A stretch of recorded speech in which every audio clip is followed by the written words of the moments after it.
Saya cakap tentang diri saya.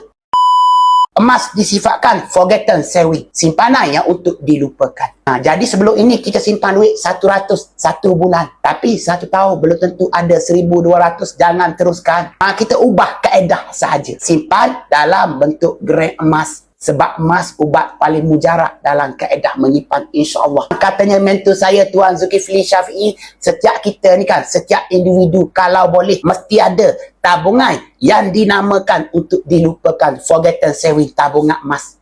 Sebab apa? Sebab emas tak ada nombor. Hilangnya nombor pada duit, kita hilang rasa berduit. Tabungan emas kita mula bertambah. Tuan-puan, emas ada aura kekayaan, penarik rezeki. Saya cakap tentang diri saya. Setiap tahun saya target 12 gram 1 tahun.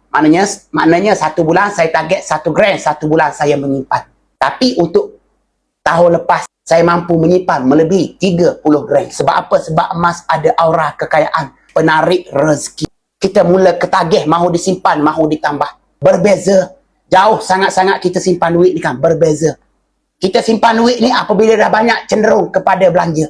Tak banyak sekalipun seronoknya kepada belanja. Itu sifat duit. Sebab tu duit ni tuan-puan tak sesuai simpan jangka masa panjang. Hanya sesuai dana kecemasan, kegunaan harian sahaja. Tak sesuai simpan jangka masa panjang. Sebabnya sifatnya tak mampu kekalkan kuasa beli. Jadi apa-apa tujuan dana umrah haji, persaraan, deposit rumah, dana pendidikan anak-anak, berkahwin yang memerlukan masa 1, 2 tahun, 3 tahun ke atas, 5 tahun ke atas, lebih pandai, lebih cerdik kita bekukan dalam bentuk gram emas.